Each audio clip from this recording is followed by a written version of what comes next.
Hey guys, welcome back to Colin Connection. I'm Will after a massive win there on Thursday night. Fossil, welcome to the episode, mate. It was a great win up there in Adelaide. Yeah, no, a magnificent team effort, William. Yeah, we couldn't wish for any more, and puts us right in the firing line now, Will, with that 4 points. But next Thursday night, William, she's going to be an absolute humdinger against Geelong because they're in pretty good form. So, but the boys, coming from where they did after their slow start, excellent win and contributions to all the players. It was just a magnificent team effort. Exactly. Yeah, a lot of Collingwood supporters very happy about the team effort there. It took all 23 players to get the job done. There, Fossil, even with a little bit of injury carnage, we will talk about that later. The Pies were down by 27 points at one stage, and then a big 61 point turnaround, ran out 34-point winners, 108 to 74. Like you said, Fossil, an absolute awesome effort on the road. 5-day break. We're too old, we're too slow apparently, but no, they really stuck it up that Adelaide crowd. I'm sure you have a thing or two to say about their booing, and we don't expect much else from Adelaide people. But anyway, that aside, great win, Fossil. I'll get your first thoughts. Yeah, no, yeah. First thought, well, yeah, they started off well. The Pies, I thought, Wolves. They got those couple of early goals and sort of got it going, but then they sort of struggled a bit for the first, the second half. Sorry, the second half of the first quarter and the second quarter. But then they once they got rolling, William, they really started to play really good football. So I thought, to come back like you said from 27 down to 61 point turnaround, that was a magnificent effort over there.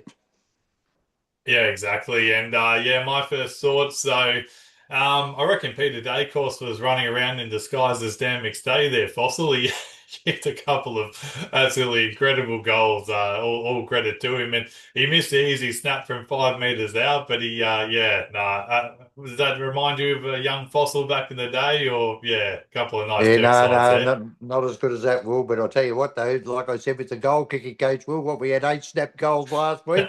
I think we Yeah. had about 5 or 6 this week, Will. So that could be the thing, William. Leave them on the boundary line and don't go 30 or 40 in front, and we'll be okay. But yeah, like you said, they were good, and it's and that's handy, and it's a good team lifting goals too, Will, when they can kick them from the boundary line. It was a really good start, but. Like I said, Adelaide got on top and pressured us a fair bit for a quarter and a bit. But once the Pies got rolling, it was absolutely magnificent.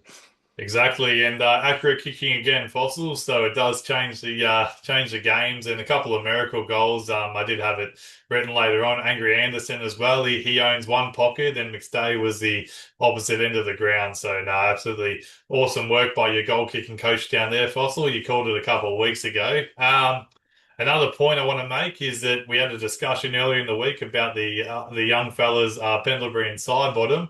And boy, did they make us look a little bit silly, Fossil. I reckon this is Sidey's last year, but gee, they play like that, they look like they might have another year left in them. Yeah, especially like you said, yeah, well, I put a rocket up those two, well, and then they just absolutely killed them. But like you said, especially coming off the 5 day break, it was sort of a bit of an unknown. But they're just so good, William, and that's why we love them all. They just get out there, do their jobs, bring other players into the ground, and I think you know. When it was a bit tight there early, the ball usage was magnificent, and we got those 3 late goals in the second quarter, and to be only 8 points down at half time, it was just absolutely brilliant to watch. Yeah, exactly right. And a nice couple of goals by the old fellas, side bottom, just parting the seas, and then that beautiful snap around the body. Just yeah, absolutely awesome work. And I can see highly contested game, high pressure. I can see why they did go for side bottom over the likes of Swaddling, but with the Braden Maynard injury that we'll get to later, it looks like he might just come straight back in the side for Geelong next week. So, one talking point, if you will, bear with me, Fossil. I've had my fair say. Anyone who does follow Flag Pies on Facebook, um, I've had a bit of crack at the commentators in recent weeks, and you know what? I can see why some people do mute it, Fossil, or they switch over to the radio, the options to sync the radios up with the TV, because my God, a couple of times there on the weekend, I was just getting frustrated, and I know I should just mute it, but it just makes me disbelieve sometimes that these guys are, calling the game. It's more so their special comments that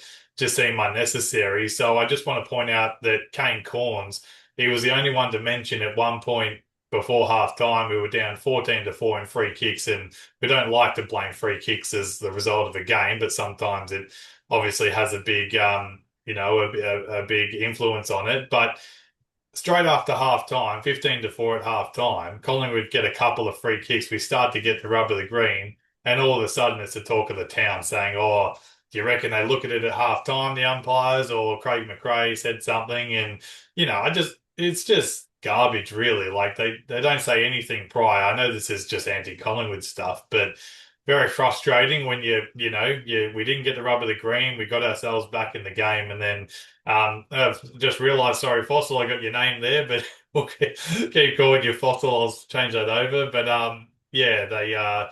it was just very frustrating. And just one more for Luke Hodge. I think he was a champion player and absolutely loved what he did on the field. But he had a crack at Nick Dacos, questioning how many times in a game, does it come off the shin or come off the leg of a player for this out of bounds rule in between the arcs? And Dacos was asking the question just like any other player would. And then Luke Hodge turns around and quotes, "Oh, I guess if it's Nick Dacos, only he can do that." And it's just like, what is it, Fossil? Like, is it It's jealousy? Is just it a slip absolute. up? Or, I'll yeah, tell you what it is, William. It's just absolute garbage because every week you see it. How many times does that happen? And they don't just single one player out, because it's Collingwood. I don't know. I love Luke Hodge, but it was just uncalled for, William. It happens all the bloody time. And yeah, the free kicks, the umpires, they're only human too, like a lot of them might have been there. Was what did you say, 14-4? But you just got to get in front, play the ball, and they'll look after you. They miss a few, but how many mistakes do the players make? It's just one of those things in footy world. And there was no need for it. There was no need for it whatsoever because it happens all the bloody time. But yeah. anyway, it doesn't matter. We got the 4 points out. I can stick it right up them. Yeah, no, exactly right there. And just one more mention. So Punch's moments. He started the game off a bit rough, and as you know, he's a young fella, hostile crowd, so everyone can understand a big game. And he was getting cleaned up early. Tex Walker just absolutely took him to the cleaners. But I reckon it's a game that he's just going to learn so much from because early days, like I think the start of the second quarter, I sent you a text message and said Walker, he needs to get off Walker because he's just absolutely toweling him up. But to the young fella's credit, he got that fingertip on that fourth goal that, we thought Walker kicked, and the Crows were absolutely flying. That was 5 goals up in the game. Not saying it was done, but that would have really put us behind the 8 ball. But he got a fingertip to it, and then pretty much from that point on, the game just started to turn. And it's a great coaching to put Jeremy Howe back on Walker. But then when we were desperate in that second quarter, they didn't hesitate to shift Howe down forward. He kicked the goal. And then they put him straight down back. He said, "Okay, great, we've got another goal." But then they put him on Tex Walker, and for the rest of the game, Tex didn't have much influence. I think he kicked another behind after that. But awesome work by Puncher. He put it behind him, had a couple of great moments in the game, and obviously he's going to learn from it. But I think that experience just, that's going to put him leap and bounds into the progression of his career. Yeah, well, yeah, you're spot on there. Well, yeah, the tools were, I think, Thilthorpe, and I think they kicked 5 goals of their 7, I think, William. Then after that, like the back line really start to tighten up. So, but yeah, like you said, it's a good learning experience for him because Walker's a big boy. When he was trying to punch from behind, you could hardly see Puncher, but he stuck to his guns, and this is what they've got Yeah. to do. This is what they've got to do. Keep playing the young ones, keep their confidence up. Like everybody makes blues, everybody gets beaten, but I thought they fought back well, especially the whole back line. Well, especially to keep I think they only kicked 4 goals after half time. So it was just a magnificent team effort. And like if they keep faith in the kids, I'm sure they're going to get rewarded. Yeah, exactly right, including one on the siren as well. So it was really 3 goals in the second half until that very late one. So, no, Yeah, absolutely awesome effort by the boys. Just a real team effort. I think that's why the supporters are so happy, and the haters are going to hate Fossil. I made a post and they go, "Oh, you haven't taken the scalp," and then we beat someone. We beat Adelaide, one of the hottest teams in the comp. We go over there on a 5-day break and get it done. They go, "Oh, you've only beaten one team above you," and you go, "Well, what do you want them to do?" So exactly, we've got some exactly. huge tests to come in Geelong, West Coast over there, Hawthorn, Brisbane. But like you say, Fossil, whoever's in front of you. So anyway, Yeah, we'll that's take exactly the right. Well, victory and be smiling away. So the first quarter, like you said, hot start by the Pies, but the Crows really got on top. They started to dominate territory. key defenders were just intercepting. I think at one point it was 8-1 intercept marks, and they obviously have a very good setup down back. They were very tall, the Crows, and earlier on it looked pretty ominous for the Pies. They were clunking everything. Even Finbar Maley, the North Melbourne recruit they got, he was flushing them from 45. So started to look very ominous there. But to their credit, the boys just dug deep. They found the right matchups, and we ended up getting an end-to-end goal late in the first quarter. So we got back to about 8 points, I think it was at quarter time. It was, yeah. So Yeah, they 3-2-20 to, yeah, two straight, yeah. yeah. So So it it was. wasn't good, but three straight, sorry, yeah. No, I was going to say at the end of the first fossil, it was 3-2-20 to 5-3-33. Three, So we yeah, got sorry, we yeah. got back. That's all right, fossil. No one's judging, but we got back in the game, and I think that last goal was a bit of momentum because the Crows were really coming hard. But yeah, to the boys' credit, they dug deep going into quarter time. Yeah, no, you're right there, Will. Yeah, like we were probably lucky to be as close as we were, but yeah, they tackled really well, Will. And I think the biggest problem, was our turnovers. Will, when we did get the ball, we weren't kicking very well. Like we missed a lot of targets. We were kicking over the heads of the forwards, and it makes it very hard when they work so hard to get that front position and the ball's not coming to you. They can get a bit frustrated, but yeah, so for the first quarter a bit, you got to give them credit where it's due. The Crows tackled very well. They put us under a lot of pressure, but the boys withstood that, like it's very hard to do for 4 quarters. And when, like you said, when we got our chances late in that second quarter, we have those three late goals, put us right back into the ball game to be only trailed by I think about 8 points at half time. I think, the way they were playing and the way we were playing, I think McRae would have been very happy with that at half time. So, to the boys, they done really well and they fought back and at half time we were still in the game. Yeah, exactly. And we really had to survive that onslaught. I think it was on the clock, the 18-minute mark of the second term until about the 6-minute mark. It was one inside 50 for the Pies. So, and I think, like McRae pointed out, the forwards were getting really high up the ground. So it just left us no one to kick it to. They just trapped us in there, turned the ball over and kept putting it down there. But yeah, to the boys' credit, it didn't get over 5 goals. The backmen and the midfielders were just holding on for dear life. And then once we opened up the gaps and got through, it was, a whole different story. That 3 goals in about the last 5 minutes, that really did, yeah, put us in good stead for the second half. So yeah, credit to the boys for hanging in there. And Adelaide in this third term, so they kicked the first goal of the quarter, and it looked like they got a bit of a buffer again. But in between the first goal and the last goal of the third quarter, the Pies went on a bit of a rampage. We kicked 4 unanswered goals and really just dominated the territory. We just kept their defense under the pump, and like McRae was trying to do with the boys, get some quick ball movement going. I think in the last 6 weeks, obviously with our wins, we've become one of the quickest ball moving teams. They try and target the center, they hand pass or try and just get the ball going forward. That's just all the that forward momentum is going to catch the opposition off guard. So like Geelong next week, we can't give them time to settle because that's just their bread and butter. So yeah, no, the boys did really well in that third term. The inside 50s was interesting. The Pies need to be efficient, and I think Adelaide only scored from 20% of their inside 50s. And the contrary to that, the Pies scored from 60% of our inside 50s. So if they keep up that sort of effort, they were going to get rewarded. So the Pies, yeah, really dug deep in that third term. And what was it? It was a three-quarter time. We were back up by 8 points, 10-8, 68 to 9-6, 60 heading into the fourth quarter, Foss.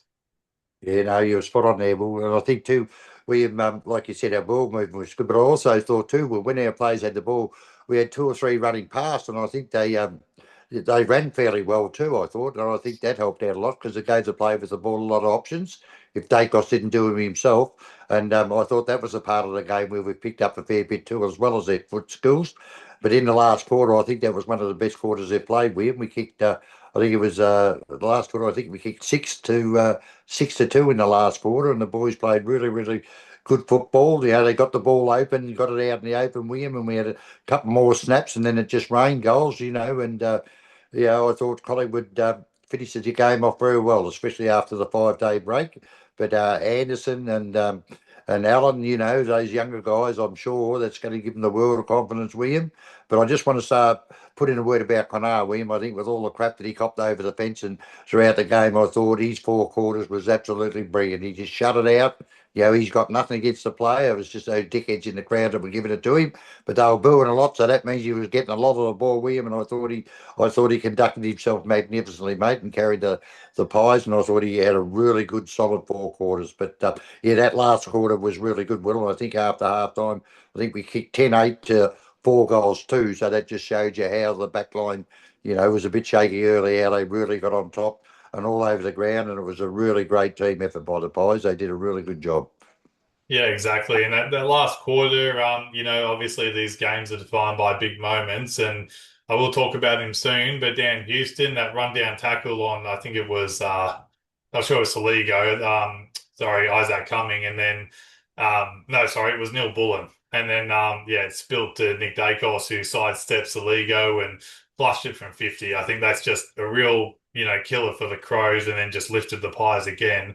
And then they've got to sign this guy very quickly, Fossil, but Ed Allen, he kicked one from 50, which slammed into the post, and then a couple of nice snapping goals where, like you said, those young players, Anderson, sorry, it was West, Anderson, Ned Long, they were just handballing back, and they found Allen, who finished off twice. So, yeah, just absolutely awesome effort to run over the top of the Crows and, yeah, really quiet down that booing, Fossil. I think a few of the Crows fans had left by 5 minutes or so to go. So it was a very good Yes. sight to see. And the players are really lapping it up. So awesome effort by the boys. And if you want, do you want me to start with negatives, Fossil, or do you want to go with a Yes. positive No, you, to you, start us you off? go with you go with the negative, William, and then I'll finish on a high, eh? Yeah, that's fine. So other than obviously Braden Maynard, so the first thoughts is that it's a PCL injury, which at best case scenario is probably a 6 to 8 week injury. So it's obviously touch and go for our season, but we don't know the results yet from the scan, so let's just hope that it's something else. It might be a bit of bruising, but yeah, he looked pretty uncomfortable, didn't he, on the back of the bench there? So fingers crossed for every Pies person to get Bruzzy back out there, because he's just been an inspirational leader, not just standing out on the field, but his leadership has just really driven this late season charge by the Magpies. So all the best, Bruzzy, and hopefully it's not as bad as it looks. But the negative, the fossil, we've got a problem.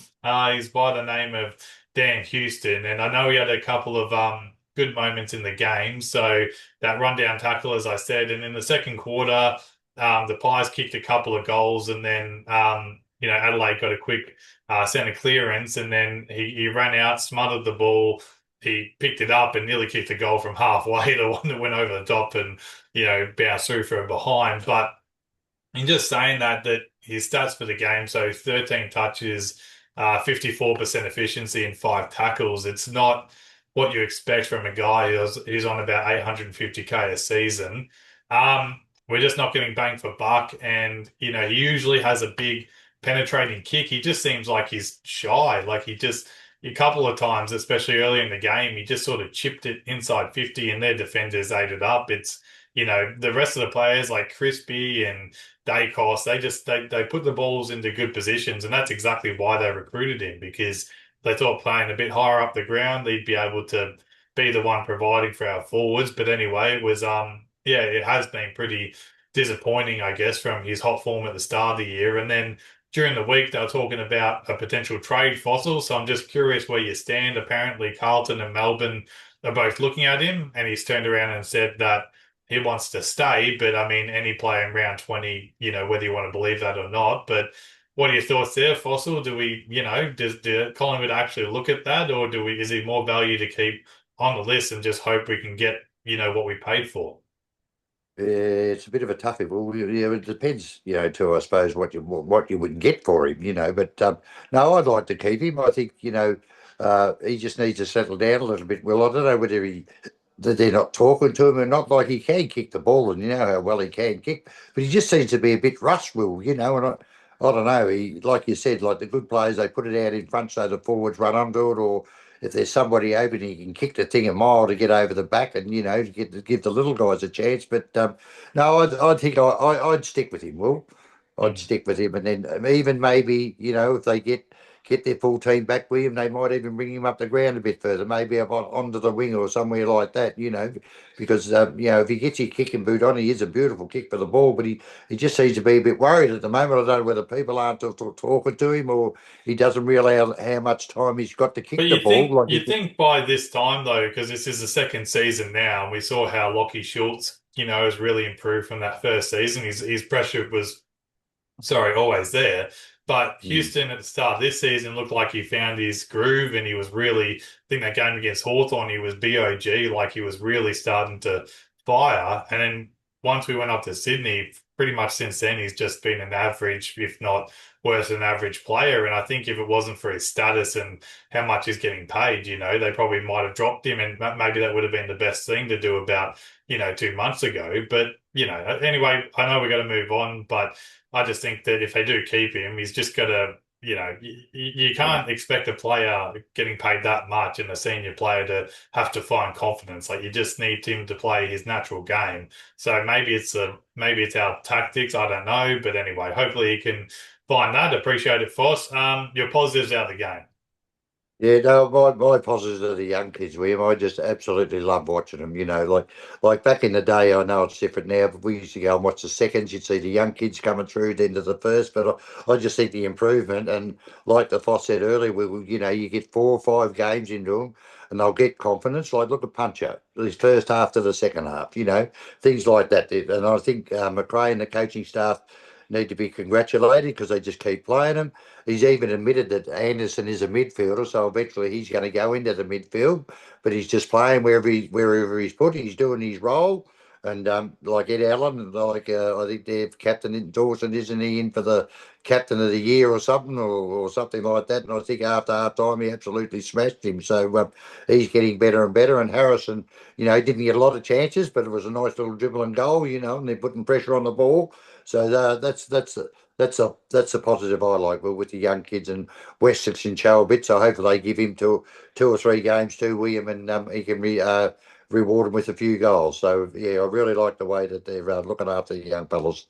Yeah, no, they're doing well, and considering people were wondering where our next wave of players are coming from, they're really putting their hand up and just rolling with the momentum right now. So it's all working well.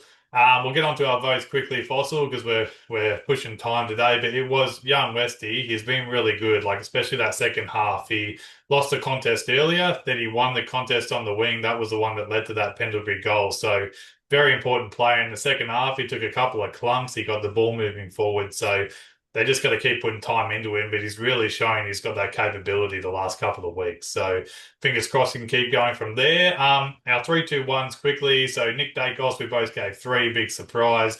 Darcy Cameron, he's killed in the last 2 weeks. We both ended up giving him 2 votes there, Fossil. But my one vote, that did go to Jeremy Howe. Went forward, like we said, and kicked that goal, but it was the work he did after that when they switched him back and then he really blanketed Tex Walker. I think he did get a couple of marks late and a shot on goal, but he also had a spoil with about 4 minutes to go. He just got the arm across late and just didn't give him an inch. So, Jeremy Howe, he definitely needs a contract for next year. Who'd you give the one vote to?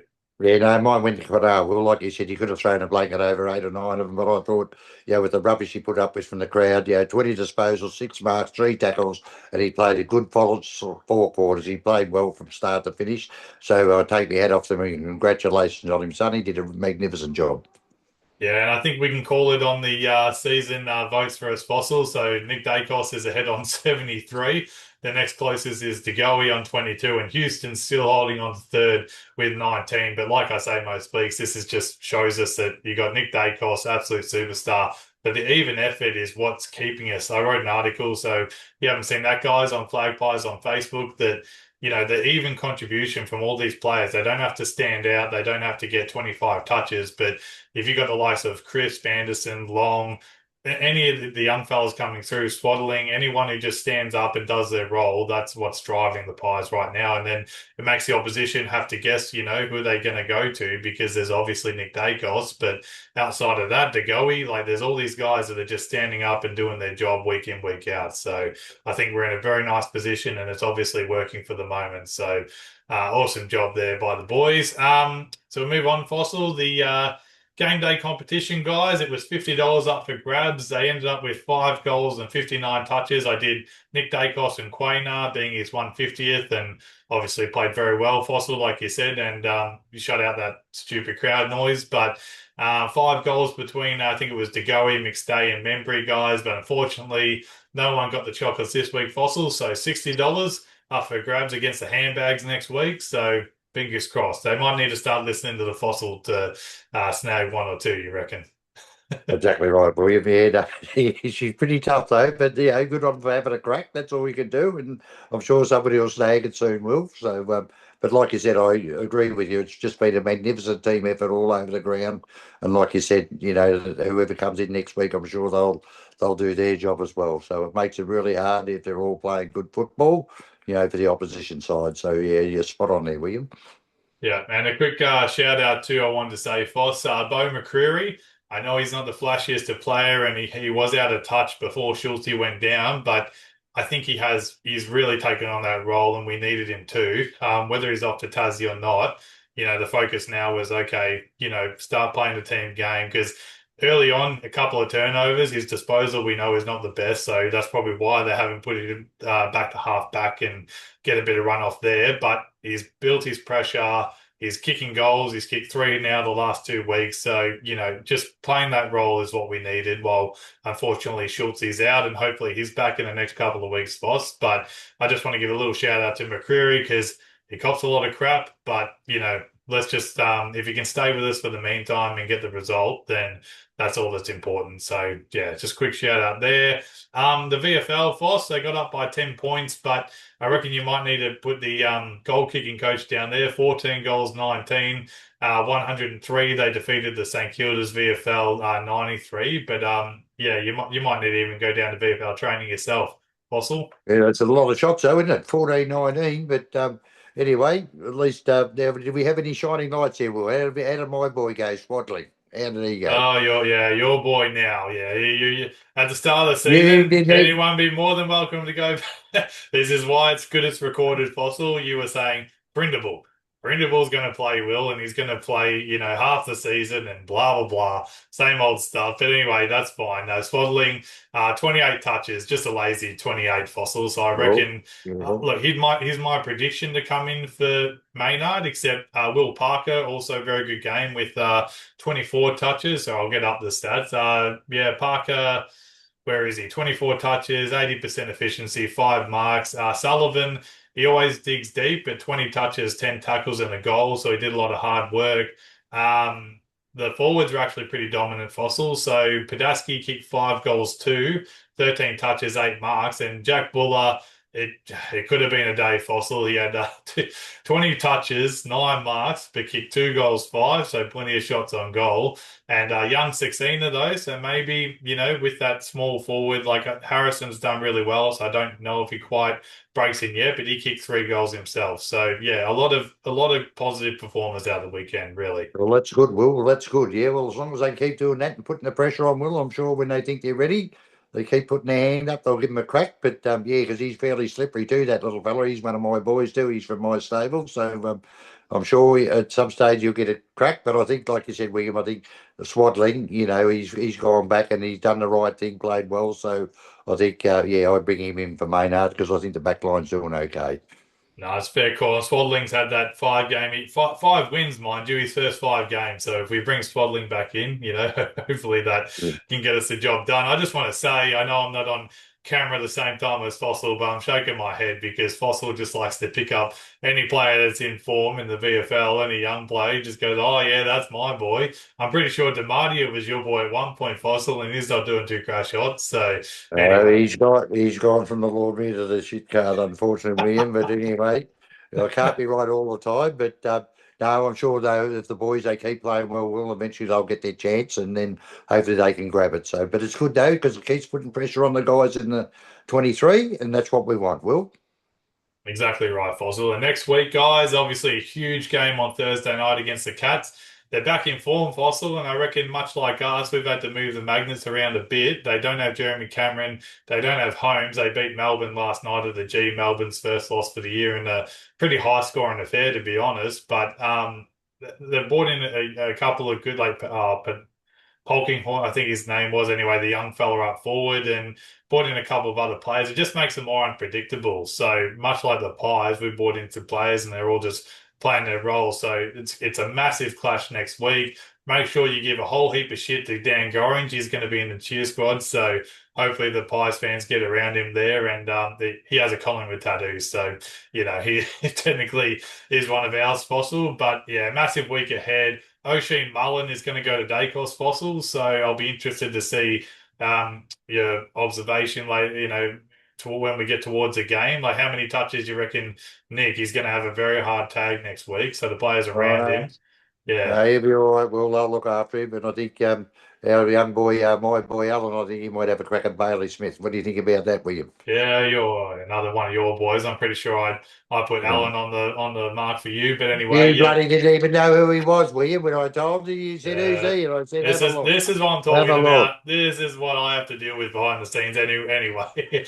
And one last thing, Fossil. He does a great job over there. Pies Footy guys on YouTube. I'm sure a lot of Collingwood supporters know about him. But anyway, he liked to say that he loves your hat, Fossils. So I don't think anyone, maybe don't put it up on eBay yet for auction because a lot of people enjoy it. And you are wearing your white shirt, like you said, for the away Yeah. games that we do. So next week, I'm pretty sure it's our home game. I'll just double Now, check William, I that. just got a quick story, William. This hat, it's on Hats for Us on eBay. The first bid was 90,000. Will she's up to 130. She's a one off 1892, mate. So have a look on Hats for Us website, and you'll see the Fossil's beautiful, magnificent magpie cap. A lot of people waste money on crap these days, Fossil. Not that it's crap being a Collingwood one, but I wouldn't be, I wouldn't be paying that much for it. It's yeah. Anyway, Stokesy at work will have to talk to you about your get up, like we said last week. So anyway, thanks guys. Another big episode it was this week. Another Collingwood win, 6 on the trot. I do not care what anyone says about the Pies. Just live in the moment. Let's all celebrate it, and hopefully, if we can keep this run going, Fossil. We're very close. We're not yet qualified, but we could go anywhere from, fighting for qualification all the way to the top four at this point. So roller coaster month ahead, guys. Starts with the Cats on Thursday night. Until next time, go Pies. We'll see you then. Go Pies. Go Pies.